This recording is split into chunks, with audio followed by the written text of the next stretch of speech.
Hey, welcome back to Roll Move Repeat, where cardboard meets chaos. I am Sean. I'm Mandy, your resident rules reader and occasional rule bender. And I'm the Sean who didn't cheat during our last episode sham of a game count.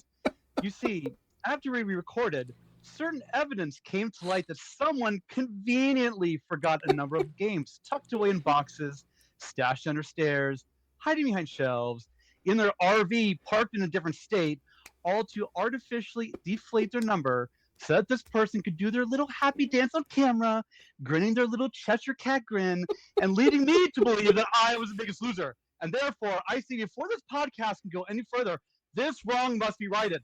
I demand a recount. I'm sorry that you had to witness that, Devon. It's amazing. Anyway, today we have an absolute legend at the table who just had to witness that.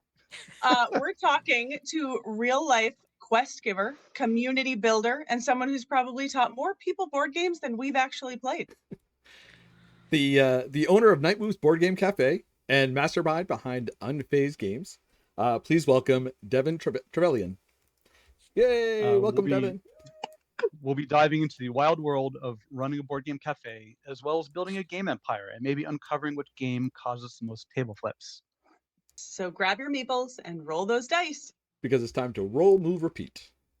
And so, welcome once again, Devon. Thank you for joining us tonight on a special night. This is the week before PAX, where we're all excited for. We're in our Mega Nut shirts. We're in our Mega Nut shirts. Did you notice? Saw that. I did. Yep, but Devon's got a cool shirt on too. It's your cooperative game. Yep. And that's at nice. PAX this year too, right? Mm-hmm. Yep. All right. Nice. So before we dive into everything, just remember to please subscribe and like, tell your friends and family, join us on our Facebook and Discord. And again, now we are live on Spotify and Apple Podcasts. So please join us there.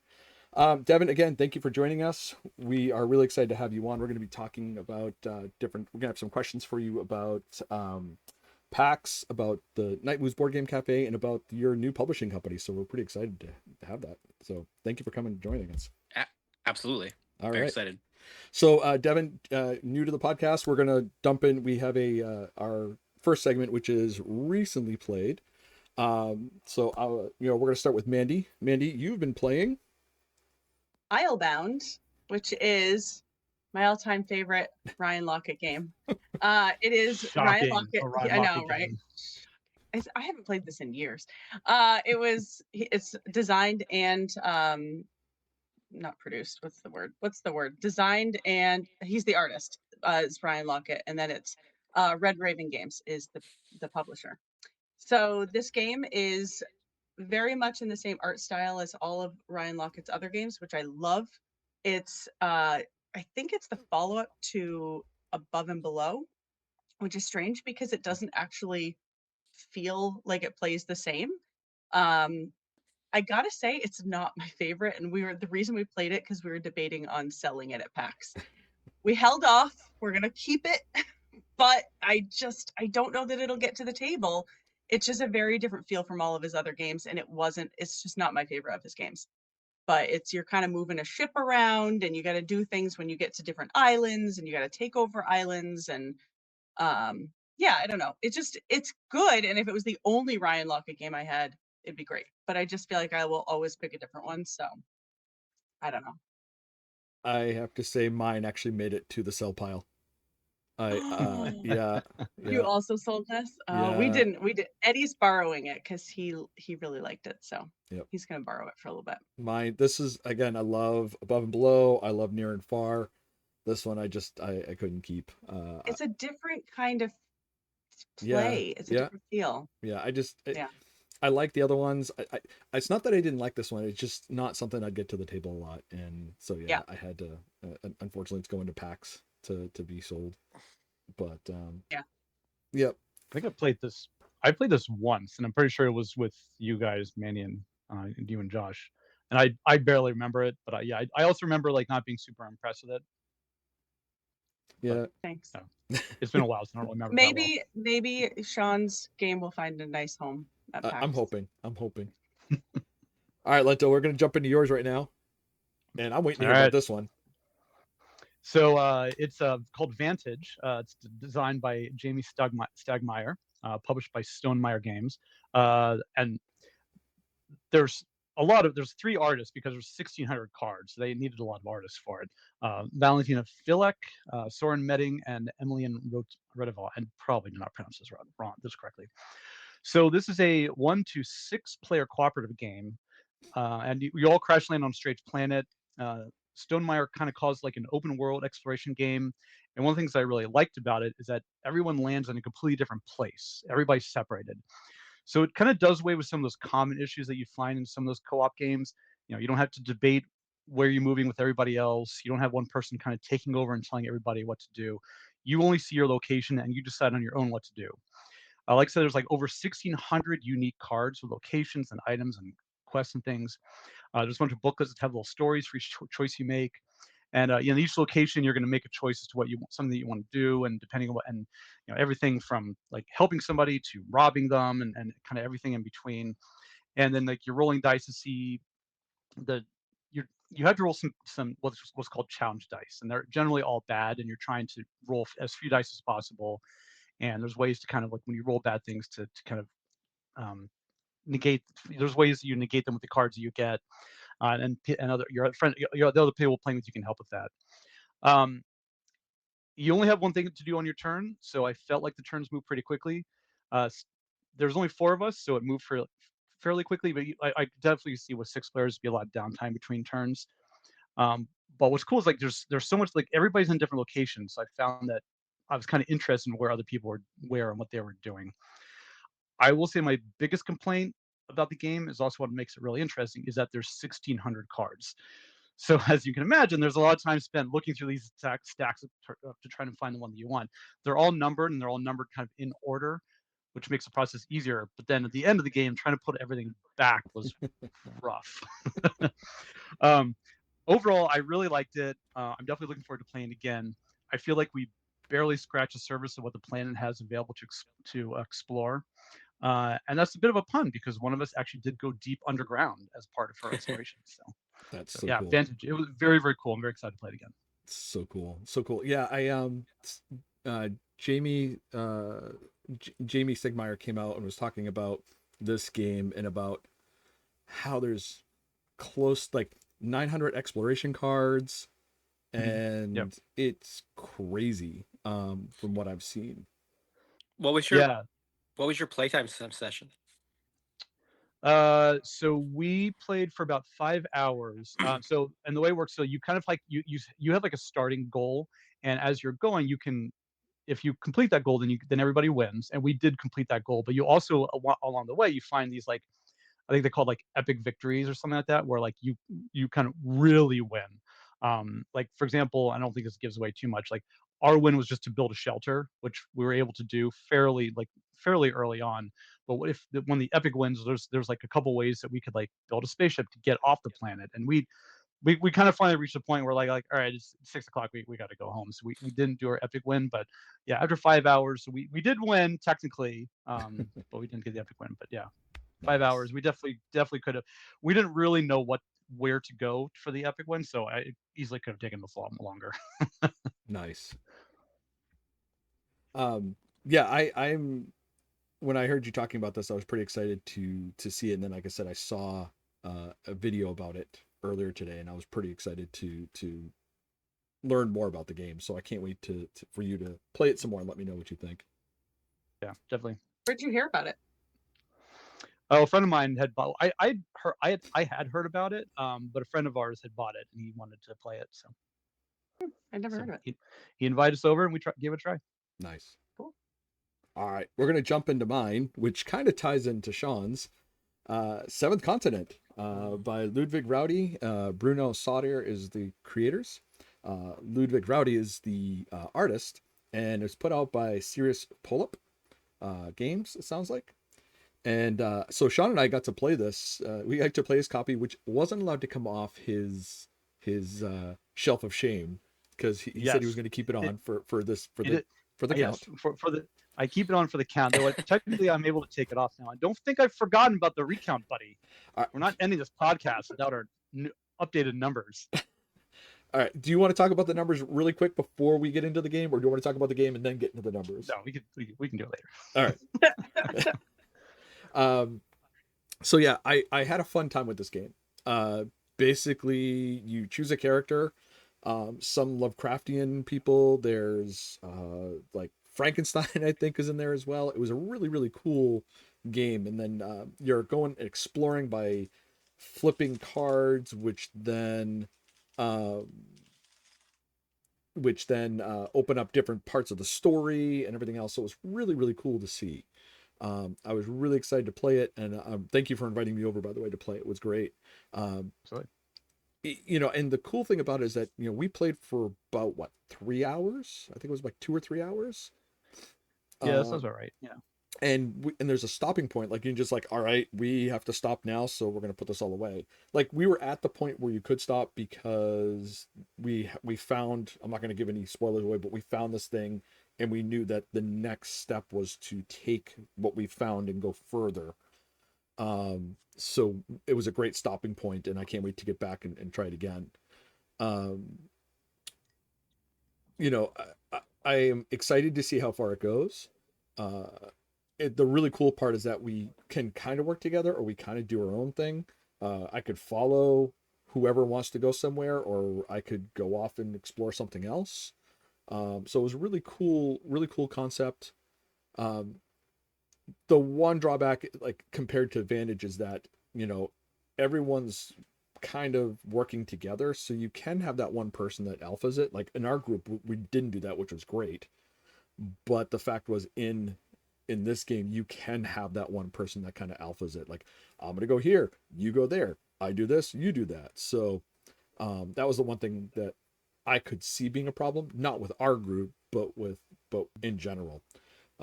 Unlike Vantage, which you said that no one can alpha that. But yeah, I was excited to play it. I can't wait to get to the table again to see what the next part is, and see how the story progresses. Yeah, So, it was interesting 'cause, like I conveniently played Seventh Continent and Vantages in the same weekend, so it was really interesting playing the two of them because they're similar but very different. mm-hmm. Um, Seventh Continent definitely it's definitely like, once you've seen the cards, like now if we go to play it again and get that same area, it's like, okay, well, we know what this part is, we know like what's coming up here. And I assume, and I presumably that would have an advantage as well, except there's so many cards. I feel like it's unlikely you'll see the same thing for another Yeah, playthrough. So yeah. um No, it's really cool. I'm really enjoying it. All right, so Jevin, we're gonna jump over to you.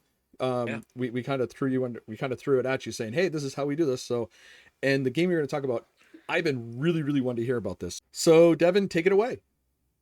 Awesome.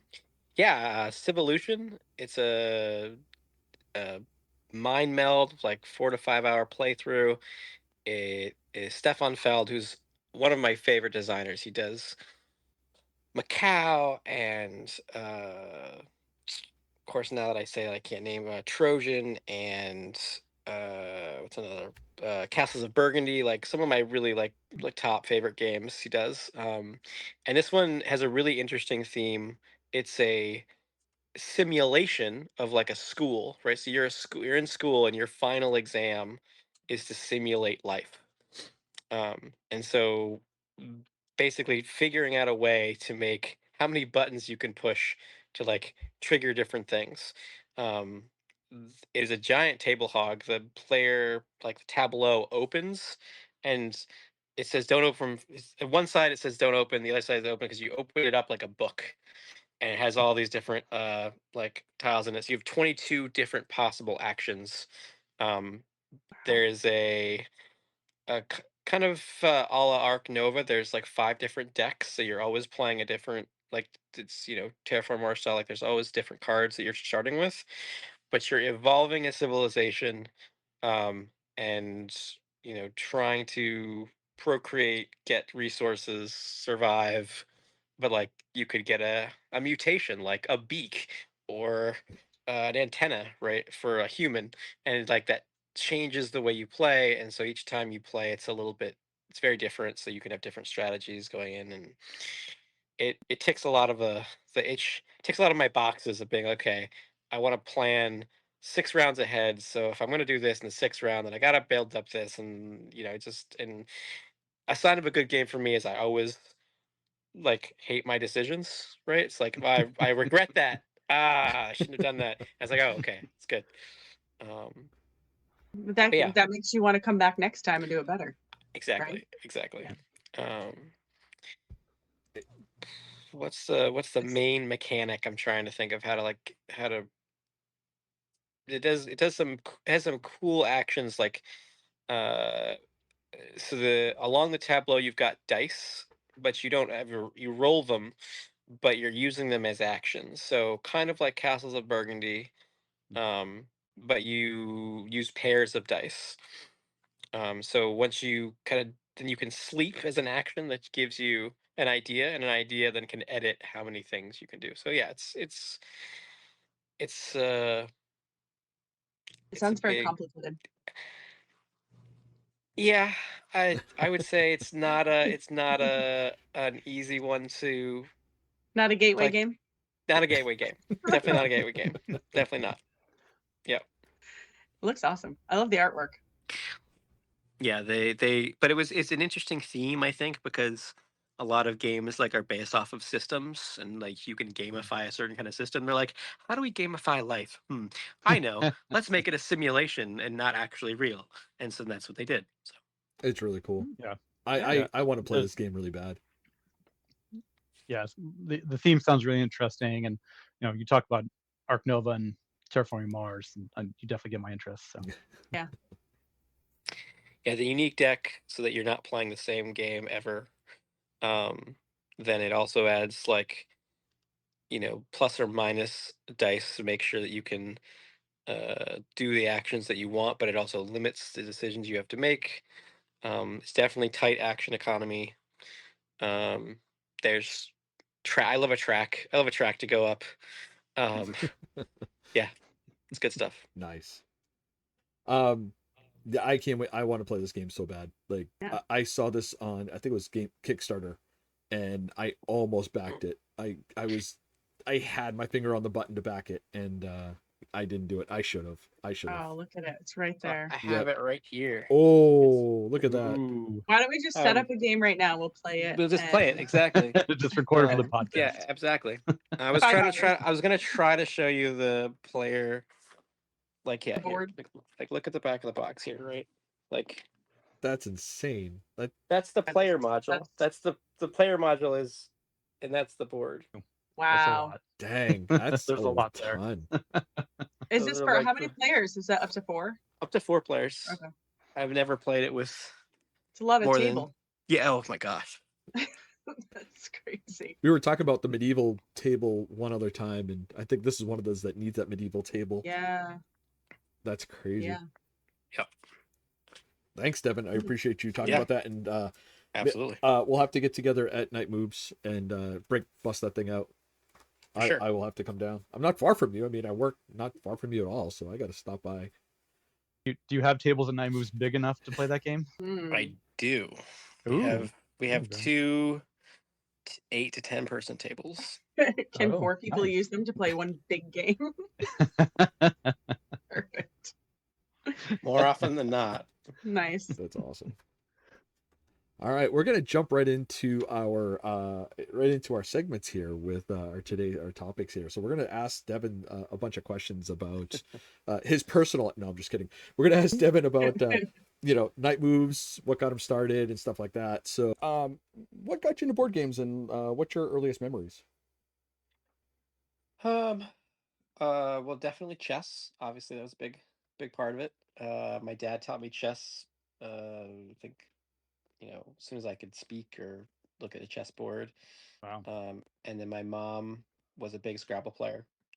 We did some family game nights that didn't not turn horrible. But yeah, no, the chess was a big influence in my life. I played it in grade school and high school, I even competed nationally and won. If you Google like Gettysburg chess team, we won the state championships and then went to nationals, which was Nice. kind of cool. But That's awesome. being in Gettysburg, Pennsylvania, there's wasn't a lot of competition. Turns out. That's Um, awesome. But yeah, it was good. But then I took, I think gaming really came back in. I don't know if there's another question that perhaps this, but when I went and studied abroad, I went and lived in Prague for a year in college, and that they have like a different atmosphere, a different kind of cafe lifestyle that changed everything. Nice. That's Cool. awesome. Do you still play chess? Yeah, I do. I've actually up till a few years ago. I don't know what happened. I got busy all of a sudden. I don't know. All the time seemed to float Happens. away. It Yeah. happens. Oh yeah, children. I had 2 children. That's what That's happened. what Oh, it yeah. is. That's what it was. They will do I it. That cuts into remember. Mhm. everything. Really Um, does. I used to give lessons at the cafe for a number of years to anyone, from people just learning to people who were wanted to hone their skills. It was probably good for me too because I feel like I used to be much better. I feel like you're much better at things when you're younger. Your Yeah. brain is more agile than you get set in your ways, and you're like, Yep. Totally. What helped you decide to open Night Moves Board Game Cafe? um, good segue. So yeah, I studied abroad in Prague. They had a just a amazing different cafe culture where instead of, I feel like a lot of places in the US are sort of loud bars, like that's kind of you can go to any small town anywhere in the US and find a bar, and whereas in Prague you can go anywhere and find a cafe that's open till 2 a.m. where people are just talking and playing games, and specific there's a cafe literati Mhm. in Old Town Square where I would go at like midnight, and people would just be there playing games, sipping coffee, and just like a totally different atmosphere than anything I had experienced.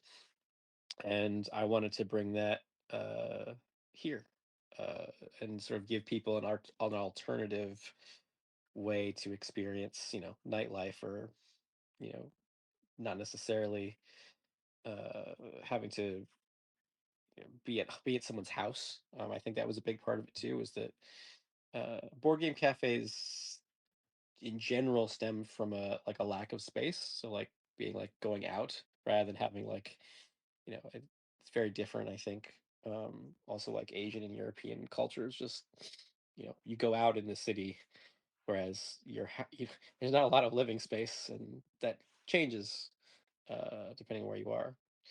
Um, but that was a big inspiration, probably Yeah. the main one. Nice. Yeah. I feel like that cafe sounds awesome if I could just stay up till midnight. Like, I can't do that anymore. I was about to say, That was for my can you 20s. still do that? No, I can't. I don't know. I'm about to say it's Devin. almost 9:30 where I am now, and I'm ready for bed. Yeah.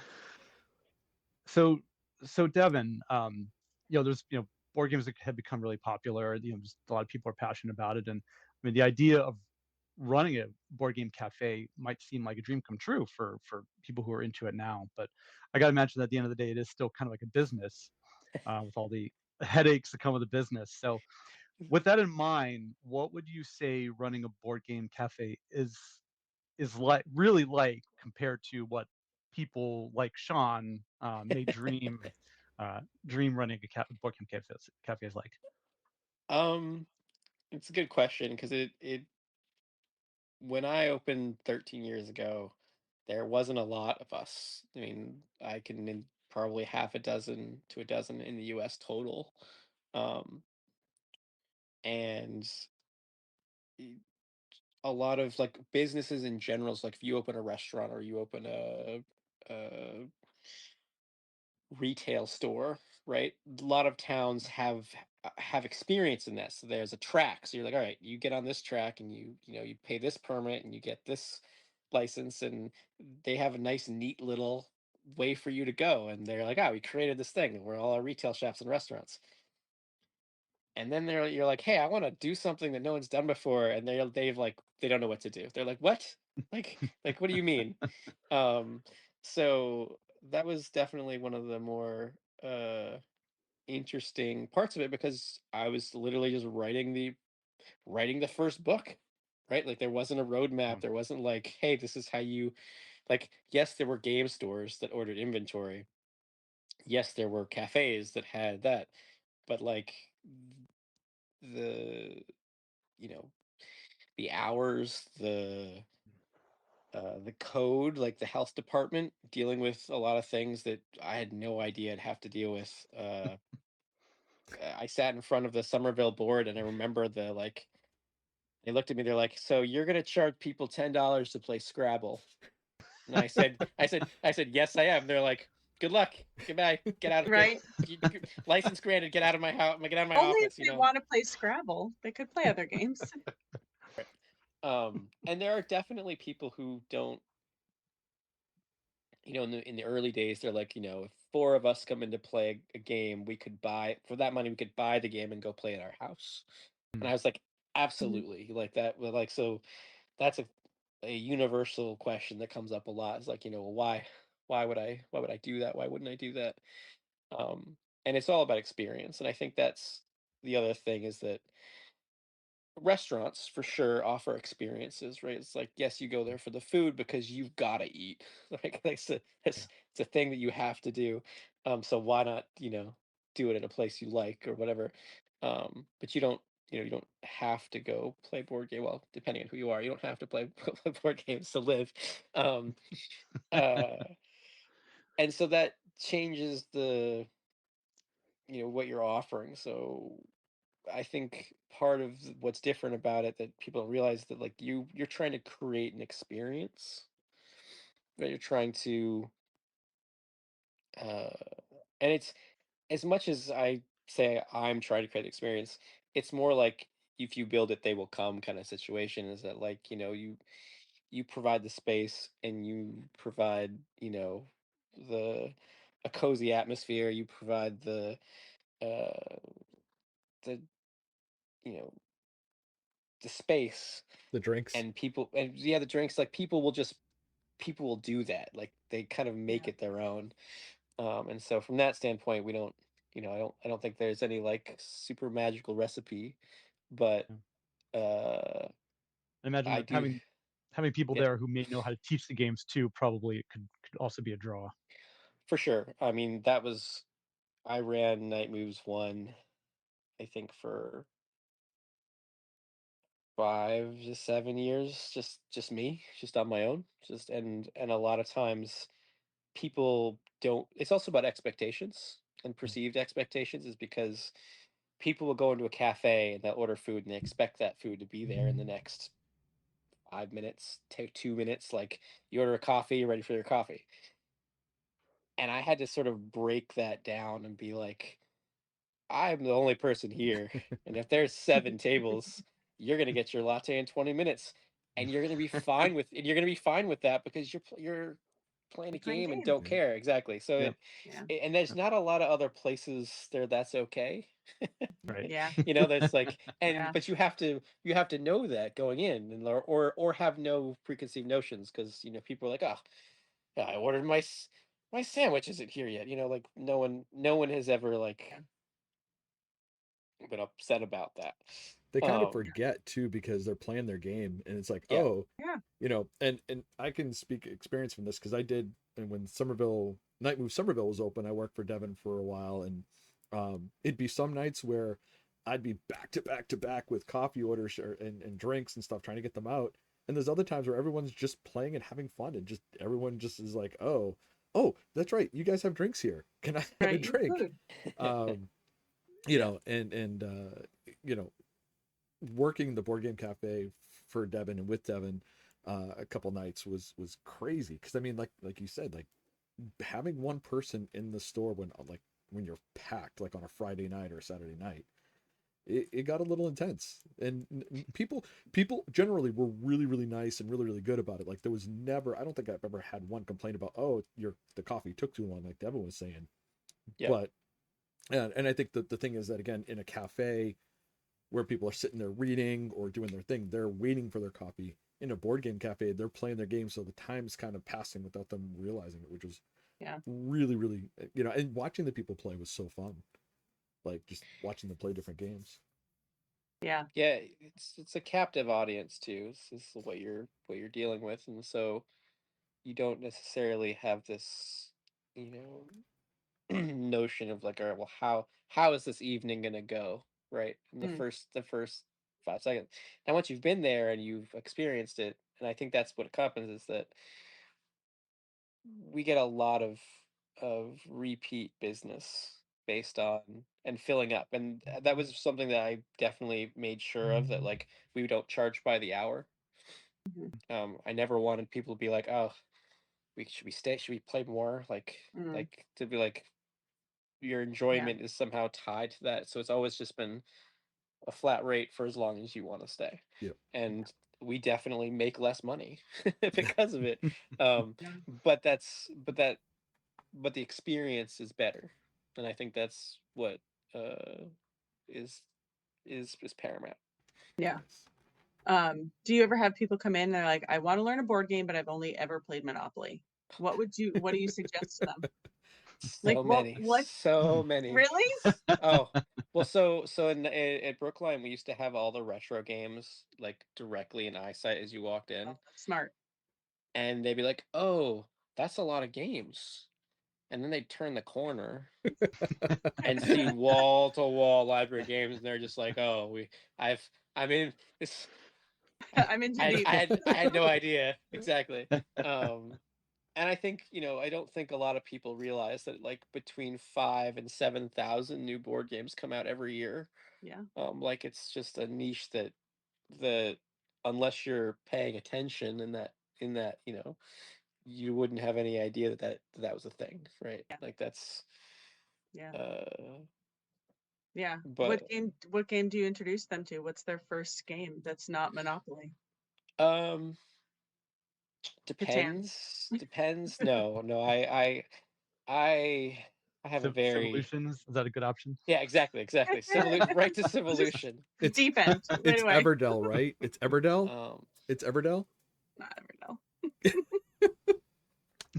It depends if there's 2 people or 4 people. It depends on what they are. Okay. I did a lot of patchwork. Oh yeah. Patchwork is a great one because it is different every time, and it gives you like a couple of different mechanics to work with, but is really easy. And most people play Cascadia. Tetris, so they're familiar with like the kind of the idea. Exactly. Yeah, Cascadia is a good one. That's a good one. Like or Carcassonne, like same same area of sort of like, okay, you can build off of this, you're placing a tile, you're learning a thing. What was some of the other gateway ones? I mean, Ticket to Ride for sure. But that's, that's sort of like it really depends on what they like, I would say. Yeah. Like if we're there for co-op, if they're there for excuse me. Let's see what else we would need. I've also not been in the cafe for a couple years. Not like been in the cafe. I'm there like almost every day for whatever reason, but like working working a busy Saturday night or something. Yeah. I've uh not that it's been a long time, but it's been long enough that I'm like, okay, what do I recommend? Splendor. Splender's a big one. Oh, that's a good one. Yeah. I think Splendor is a good Love one to Splendor. I still love start out Splendor. with. I'm trying to see who's behind me.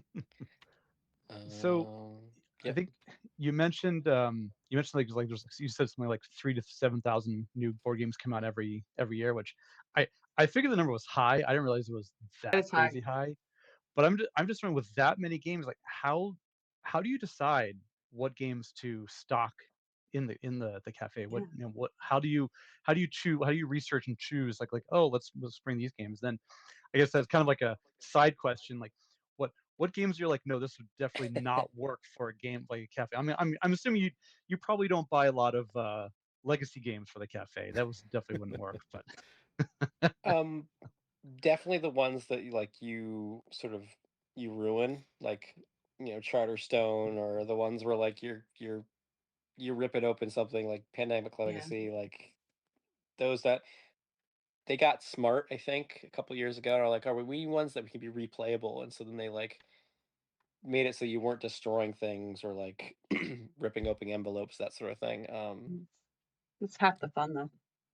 yeah, it is. Like what was the one of the best ones that we played that sort of works that way is like Consulting Detective, Sherlock Holmes Consulting Detective. Mm-hmm.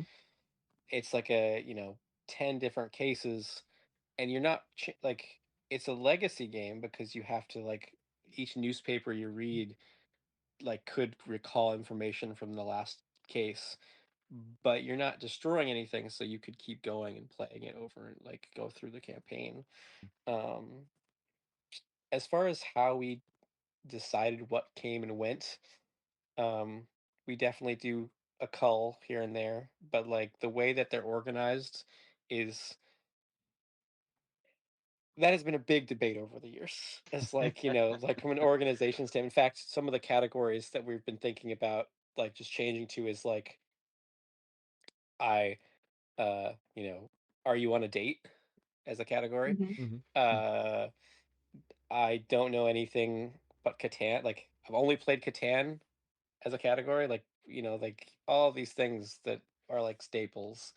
And yes, they're like I always felt like it should be like a library with no organization, so that like you stumble upon something and you're like, let's try this one, and there's some whimsy involved in that, and other people like think that that's terrible, and they're like, well, it's like, well, all the co-op games should be here, and all the uh, worker placements should be here, and it's like as gamers, organizing things makes sense. Like I get it. Like Yeah. that's it's kind of like built into the community. Um, and so we've changed it. We've tried putting little like color tabs on each game to sort of decide like, well, these are party games, or these are the Mm-hmm. uh, you know, Crazy hard games. An Arc um, Nova. an Arc Nova, yeah. Yeah. Um, So you were talking about culling games. I just want to let you know I still have one of the games that I'm showing on the screen right now is Sentinels and Multiverse that you were culling. I grabbed. If you want it back, it's still sitting right here. I'm just letting you know. I still have it. no worries. uh, Um, but I'm gonna yep. I was gonna say I'm gonna date myself a little bit here, but I was thinking back in like the old Blockbuster days when you'd walk in and like whatever like the hot new movies were they'd have like a dozen copies, and I'm just imagining Mm. like your cafe like okay, Arc Nova's brand, it's the hot game right now. We gotta get 6 copies in for We never get we never usually have more than one copy out at a time. Um, we sometimes we have a backup, but mostly that's just for when it dies. Hmm. Because there's so many options. Like I think at one point our library had over 2,000 different titles. Wow. Um, and we also have like a basement which with a bunch more that just don't, there's definitely a lot of games that are made that are just, you know and I'm not going to say they're bad games. I'm not going to say that, but uh they're not, games people seek out. games people seek out. There you go. That was a good place. Good way to say it. Um, I got you, we Devin. I stay got aw- you. we stay away from Jenga. Oh God. Um, Yeah. Giant Jenga in particular was a uh, like it would fall and the whole cafe would just get startled and be like Yeah. as if Yeah. someone like broke. We stay away from that. Crokinole is big. People love Crokinole. Mhm. Dexterity based ones are good. What about like Uh, throwing games? I'm thinking like, isn't there a toss a burrito game or something like Throw throw burrito. burrito. throw Yeah. throw burrito? Yeah. I mean, as long as it's Stays at the fine. table. Yeah, I mean, that hasn't ever been an issue. Like sometimes people are gonna knock over their drink and it's gonna get on a game and we'll have to get a new game, but that happens very rarely.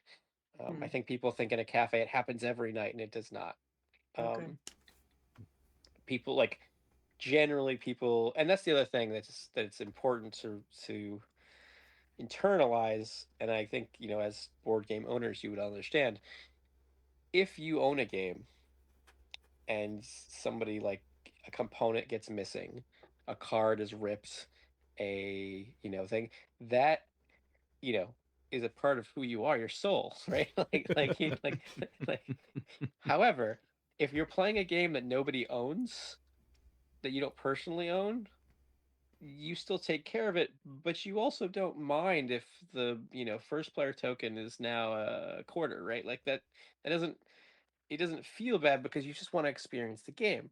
Yeah. And so a lot of I think grace is given. We actually have something called the Forever Collection now, which is games that I didn't love the aesthetic, but they're like these thick plastic like translucent boxes that have we've like skinned the art of the game, and they open and close and it has all the bits inside, and basically it for like code names and what's another one on Azul and what's another one, basically games that were played so often and would fall apart immediately. We We're like, okay, we're not going to buy another copy of this. We're gonna remake its own box that will now sit there forever, that we'll never have to purchase again. And that's what we did. And it works okay. I have a very specific aesthetic that I like. People think that it's great. I'm okay with it. I was always the like old like library feeling of happening upon a dusty game that no one's played that you can try kind of feel, and everybody else is like, this needs to be nice and neat and orderly and clever, and I was like, that's fine. Like I kind of I lost a lot uh of votes on the old dusty games that no one's ever played before, but you know that's fine. Nice. That's awesome. That is cool. We're gonna jump to PAX now because PAX is coming up next week, Yeah. and you have a booth there. So, how long have you guys been a part of? Now, I'm trying to remember because I've been there with you guys, but I can't remember how long. Have you guys been in, Unplugged and East? We've been at Unplugged since the first one, which was 2017. Wow. That's a long time. Yep. And then we've done East.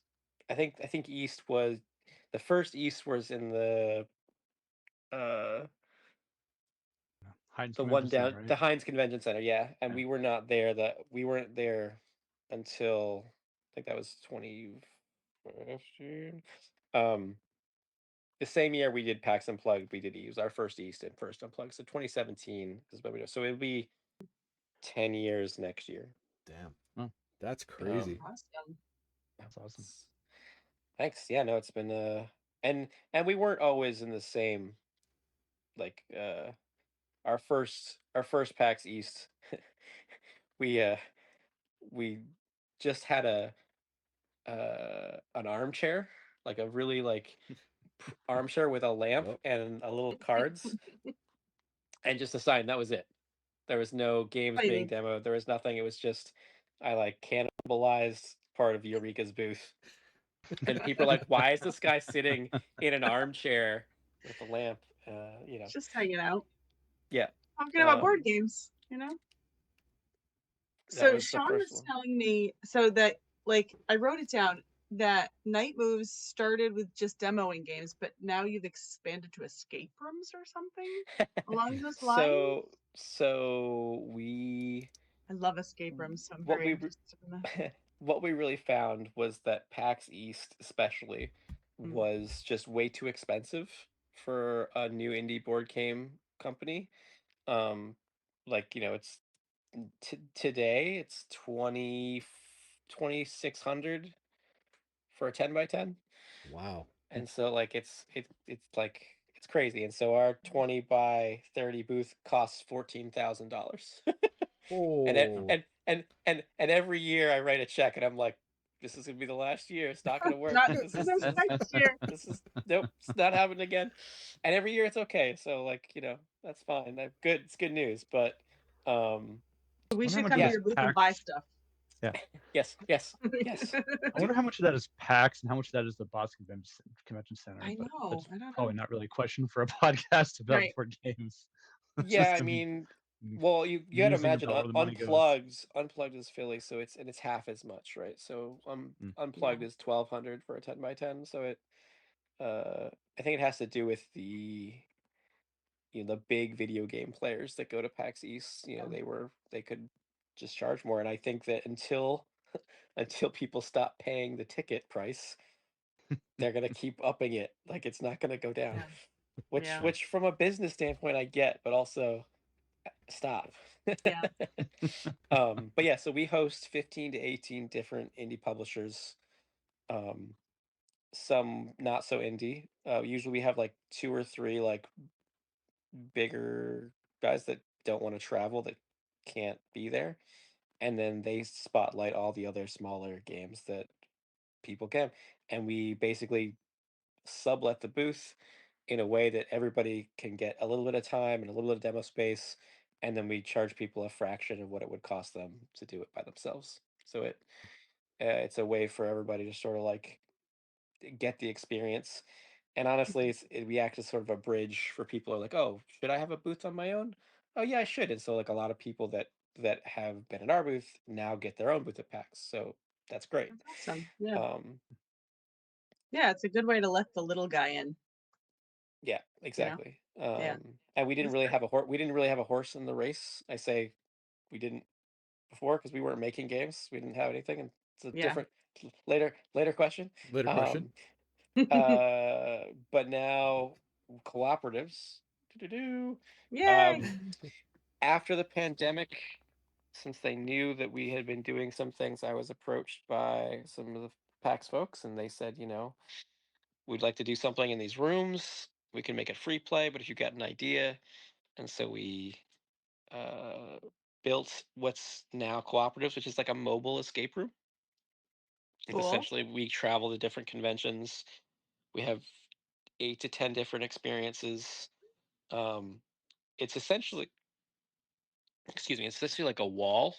So think Yeah. of like a 4 foot by 8 foot wall, and one team stands on one side, one on the other.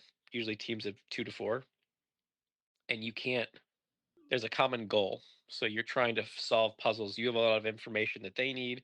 They have a lot of information that you need, and you have to like talk to each other and figure out. And it's all pipe and drape. So there's nobody's locked anywhere. So it's a very different sort of experience. But uh, people really loved it.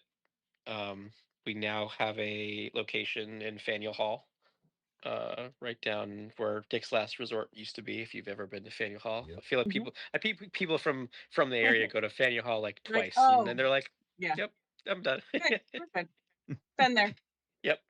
Um, and from a community building standpoint, it's like the opposite of Night Moves because 80% of our clientele are tourists who are never going to see again. So it's a very different business model and experience, and but it's still really cool. And so we're now doing PAX Unplugged, PAX East, Gen Con, and Anime NYC. Wow. How many rooms will be at East? We usually do between 6 and 8. Wow. They fill Different up walls, quick and too. They fill up They quick too. do. I've seen them before. I just didn't realize it had anything to do with you guys. I just thought that was something Yeah, I didn't totally either. Yeah, separate. because I it, saw it them. Like, it was like a couple years ago. They was kind of Yeah. new, but yeah, again, I didn't. Yeah, I didn't. Just like Nana, I didn't realize it was affiliated with you guys. it's not. I mean, we say affiliated. It's affiliated because I am part of it. But like Caleb and Evan, or the other owners, there's three of us. Mhm. All met and sort of the concept grew out of being at Night Moves, right? So it was sort of like we Yeah. spawned It a was like, different yeah. a different section. So I wouldn't, but it like we really do our best to like, it's not Night Moves, like that's not Right. Night Moves is different. That's that. Right. But we for like the first few conventions, everything went on the same truck, right? Like Yeah. why not? Yeah. Um, It cuts into that storage, $1,400 there, the $14,000. Absolutely. So it kind of cuts that down right there. A little bit. yeah, it's Yeah. crazy. I, rem- Yeah. I remember talking to Caleb and Evan at one point when I saw them, and they were like, and I don't know how it came up, and like, oh yeah, we're working with Devon, and I was like, wait a second, what? So then I came in to talk to you, and you're like, oh yeah, we all work together because, and the story you just told about them coming to you and saying, hey, what can you do with these rooms? And you guys came up with that. So then going back down and talking to Caleb and Evan again about it and playing those rooms, it's crazy. I mean, if anybody is going to PAX East, it's a definite must do, but get there early because I was gonna say, it can you sells sign out. up from now, or is So it day so of? Oh, the they fill up so fast. we do a pre-reg. Um, so you can pre-register, and then there's day of signups after pre-reg is done. Yeah, Um, if anybody's going to PAX East, you have to go check that out. It is amazing. Caleb and Evan do an amazing job with it. Um, they did the ones where like one person was in one side and there was like three people on the other side. They have to yell back and forth about like what they're looking for, something like that. I can't remember exactly what that was called, but I remember doing that booth, and that was just massive chaos, but it was so fun. yeah, I mean I have to give credit to Caleb for sure, because they design puzzles that are just so clever and so fun, and some are dexterity based, some are like logic based, and they're all like really great themes. Um, our new one this year will be so Step Right Up, so it's like a carnival theme. They've got spaceship theme. They've got like an Indiana Jones theme. There's a sword. There's a sword in the wall theme. So there's a whole bunch of them that are like very cool. Where like you have to like pull a sword out, but there's locks and codes, and you have to figure out which like Yeah. how to do all the things. But How long do the games last? Is it a full hour like a normal escape room? so that was our goal. We wanted to make it bite sized, so they're only 25 minutes, Okay. and they're designed to be able to solve in that time. And there's a leaderboard throughout the show where people can be like, if you get the fastest time, you'll get your name up. People can compete to try to solve them as fast as they can. There's always we've also partnered with a uh, puzzle group from Canada. I'm forgetting the name of at the moment, but we did like essentially like a scavenger hunt, a puzzle hunt through the convention as well. So you Mm. Ooh, can, that's really This interesting.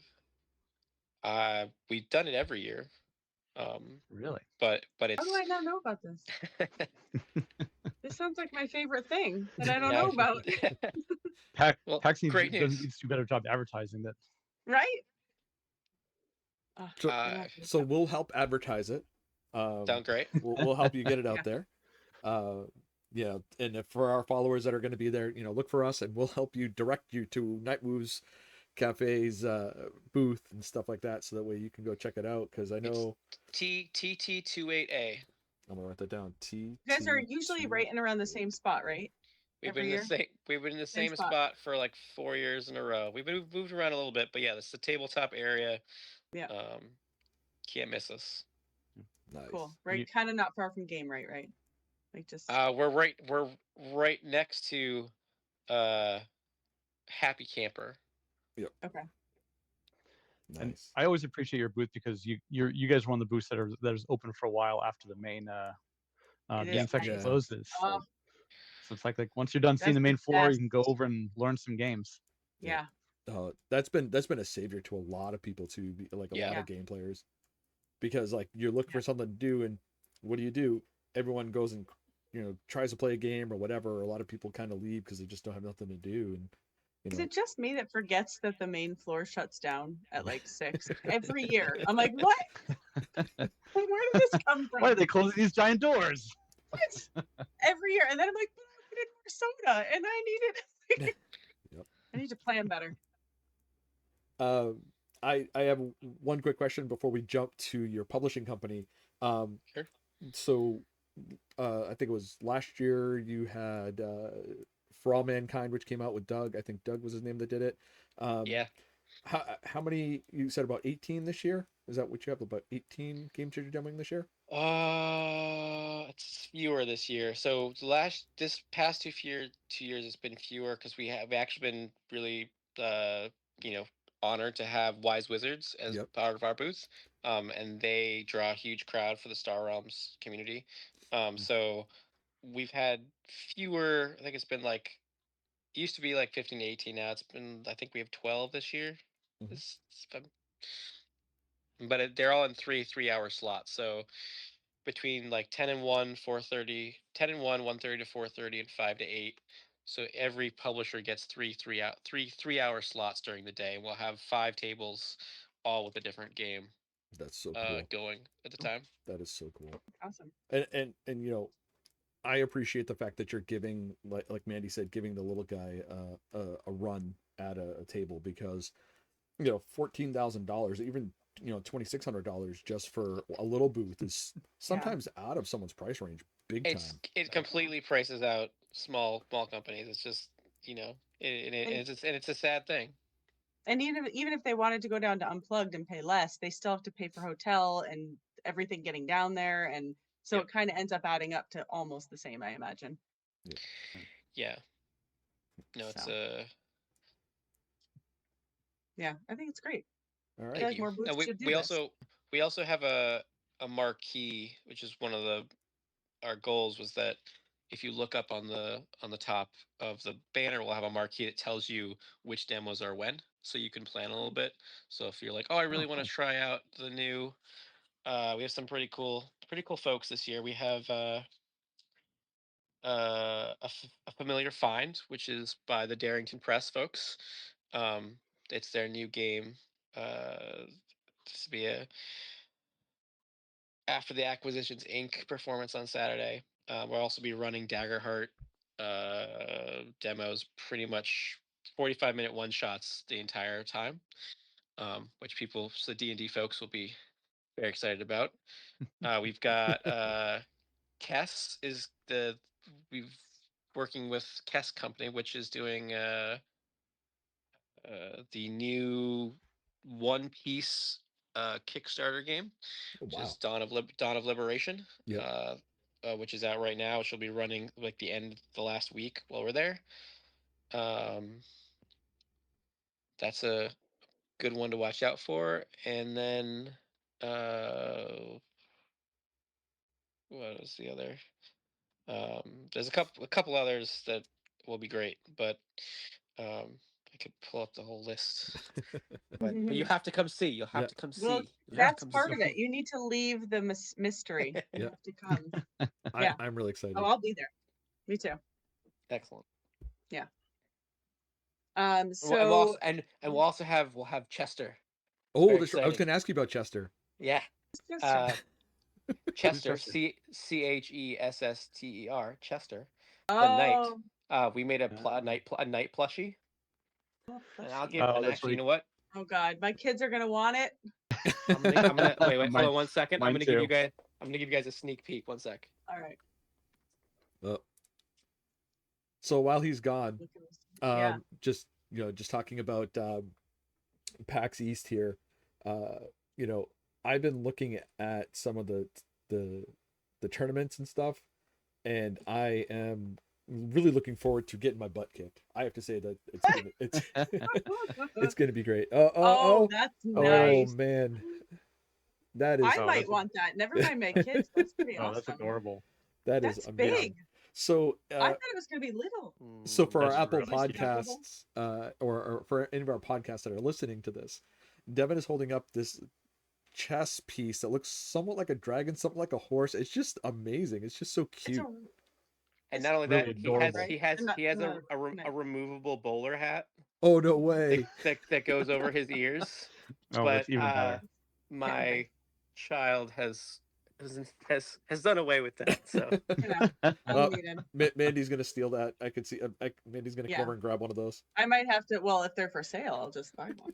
absolutely. They will absolutely be for sale. So Sean was mentioning that you have a publishing company that you just started.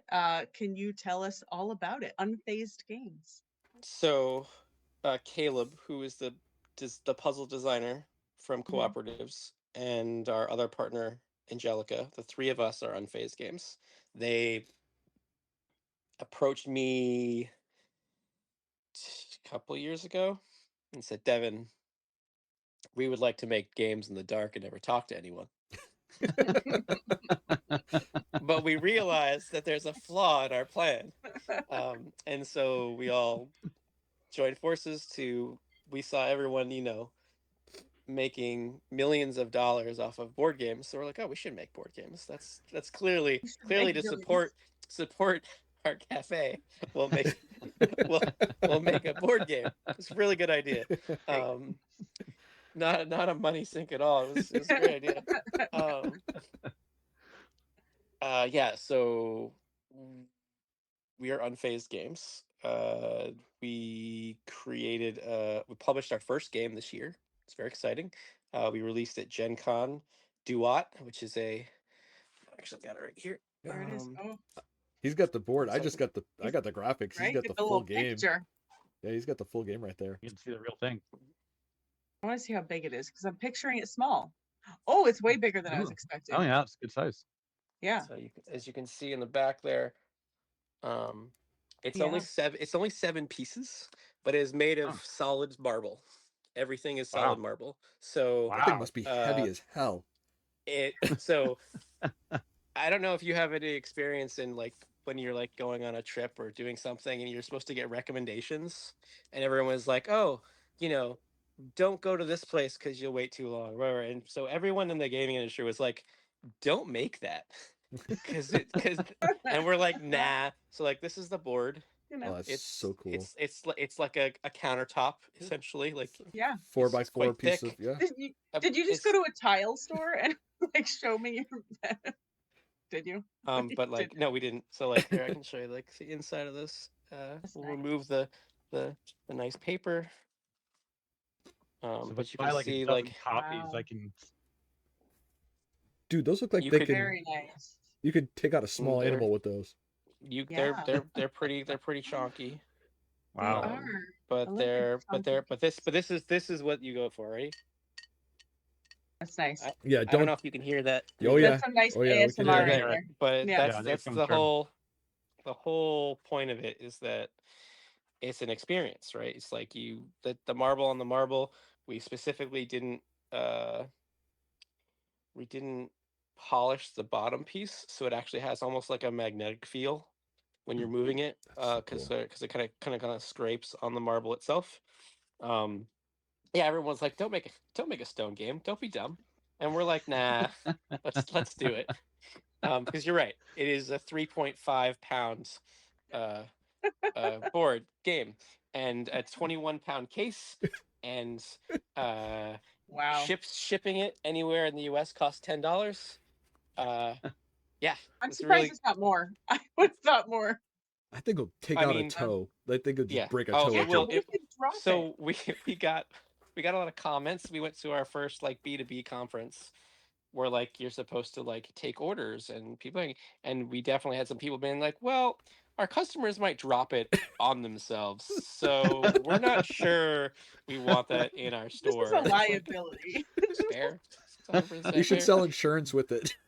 But like you're walking to your car at night and you're good to go. Like, True. Very, you it can could just- also be a weapon.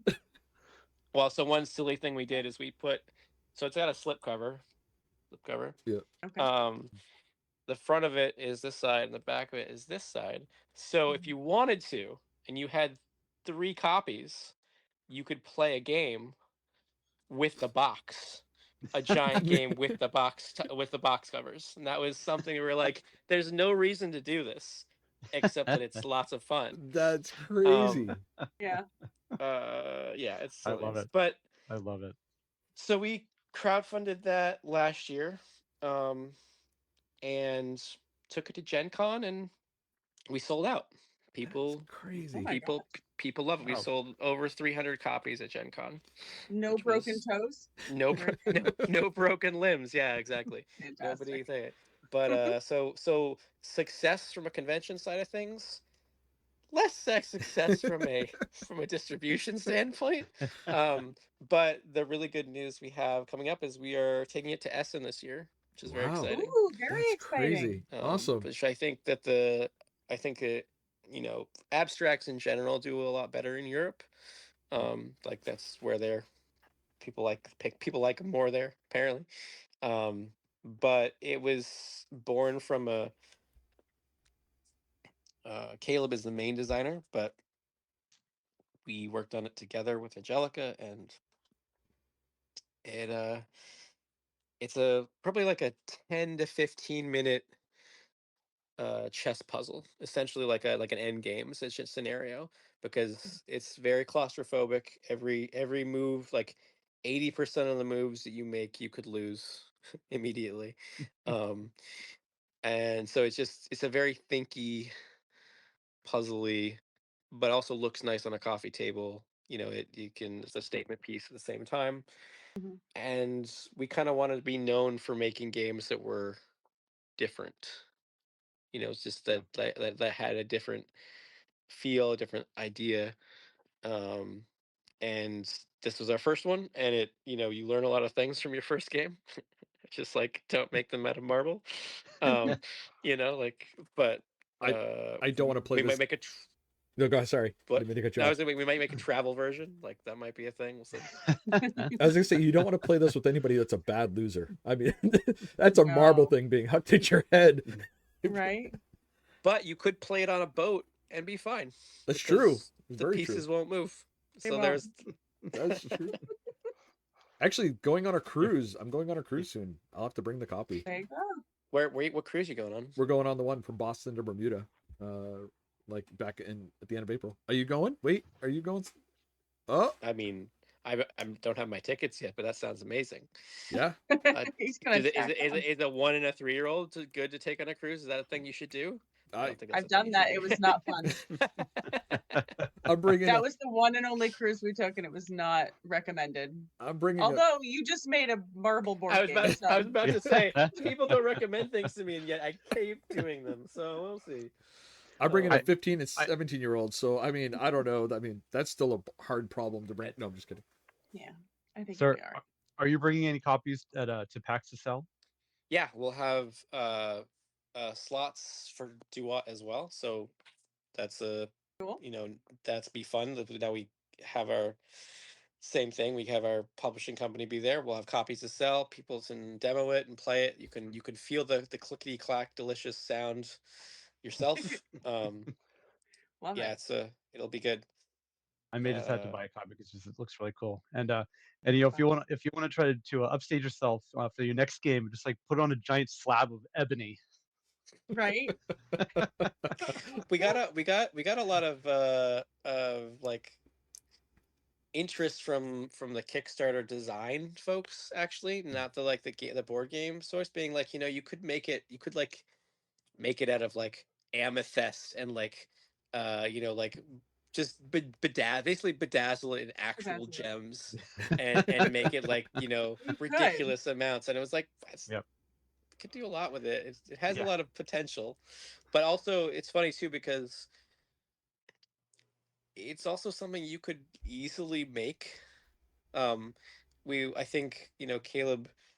It's a labor of love for sure, but we went to what's it called, CommerCon? Have you heard of this? It's essentially a convention for folks who don't really like loud noises or a lot of people, like Oh, interesting. which like a like built around sensory awareness. Mm. And there was a father-son duo who came up and saw Duet, and they're like, oh, we really like this game. In fact, my son made it out of Legos. And so they Wow. made their own their own physical copy of the game out of Legos. And really he was cool. like, "That's amazing." Like he liked it so much that he, That is That's so really cool. made cool. it. Yeah, it That was is really That is cool. neat. so cool. Yeah. Just to wrap up here, because we're getting running out of time here.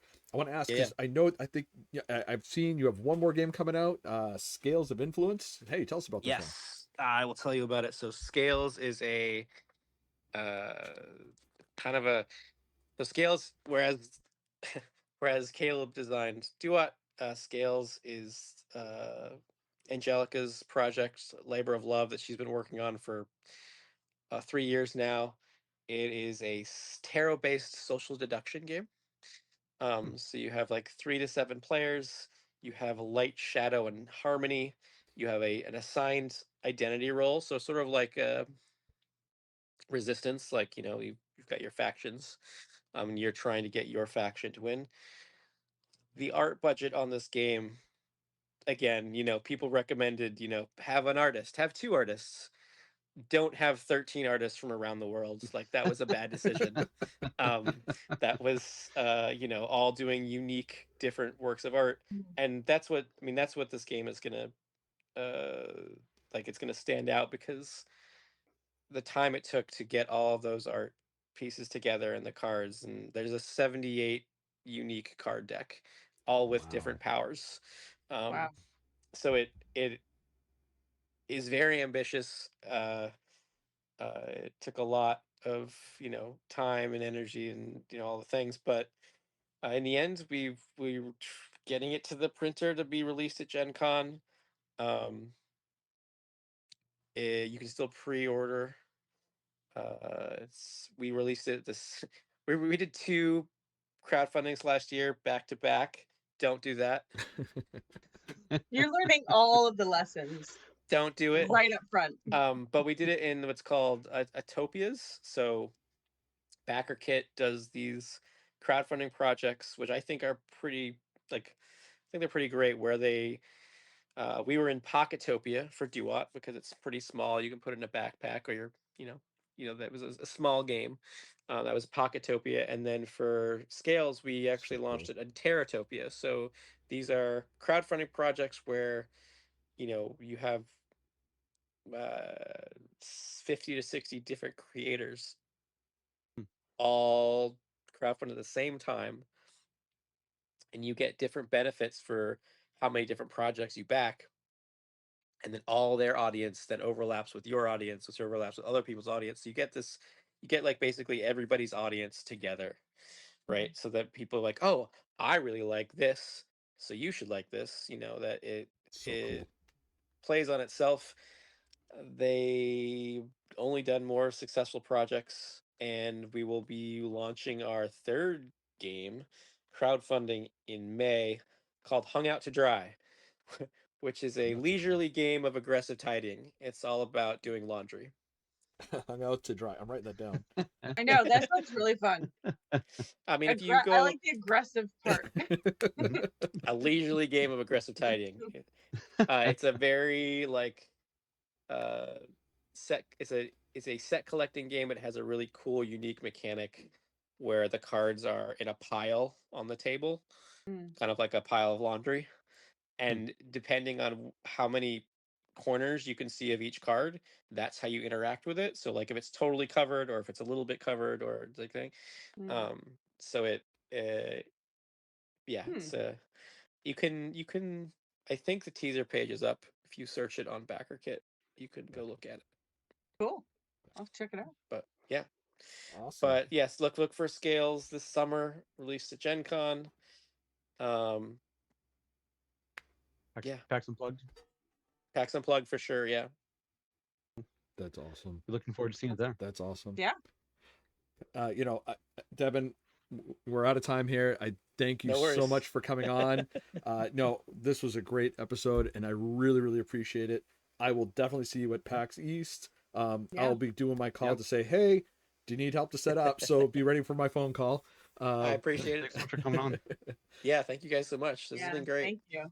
This is great. So Thank you all for joining us again. Like, Oh, subscribe. hold on there, buddy. Oh, I Oh, think man. you've forgotten Wait. something. No, I Oh, believe look at I the, we demanded gotta, a recount at the beginning of this man. podcast. I thought thought, he was gonna forget. I was hoping. I did.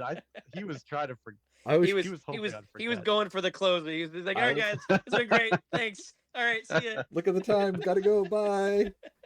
Now, so our last podcast, I said my number was 72. My number actually has gone down, and not because I played indie games. I'm not counting Seventh Continent. I'm still had that on the list, but I realized I'd overcounted a couple of things, and because we'd counted all the unlock games. My wife later said, "No, those unlock games are mine that we haven't played. And if you're not counting the other games that belong to other people, then you don't have to count those either." So my number has gone down.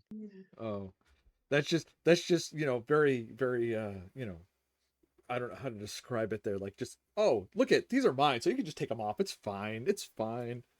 All right. So, okay. So fine. What is your number? What What's is your your, No. I went first last time. What's your number? oh man. Well, it's not the Notebook, but I will say I did start keeping track, and yeah, it is 3 pages long. My number is actually, after adding up, because you brought up the RV and having games up there, and you brought up a couple things, and actually I forgot, because we were counting something. I forgot. I don't know if you can see behind me. I have a ton of the Marvel United. I forgot to count each and every one of those, because I was like, that's when I asked, like, oh, I'm not going to count every character, but I forgot each one has its own little playable game. So uh my number is my 70. 70. What, That's it. what That's was it. that? What was that, Sean? I didn't quite hear that. I couldn't My make that number out. is 70. I am victorious. I have been vindicated. Wait a minute. My new number is 63. Mine is still 14, so I believe I yeah. win. I have the most What shame. you're all talking about. I have the most shame. Well, it sounds like you guys got a lot of games to play. Yep. Yeah. Yeah. Well, as of today, now it's down to 62 because we played Seventh Continent, so we can take that on. Yes. There I you can go. officially drop my number down to 62. So I keep trying and trying. I brought Libertalia, the Winds of Galecrest, up to play with Allison. 3 times I put it on the table, and 3 times we had to pack it up. So my number's never changing. But anyways. All right, everyone. Thanks for joining us tonight. Please, again, like, subscribe, follow us on our Facebook page, join our Discord, because if we hit our 500 guests, we will be giving away a board game. So please join us on our Discord. There's a giveaway section there. Put your name in there, and then when we do hit our 500th game, we will be choosing someone at random to receive a board game, and we'll discuss with you on how to get you that board game. Please be in the United States when we do this. Unfortunately, we cannot ship to Europe right at this point. But yes, and have a great night, and may the dice be ever in your favor. Have a good night. Bye.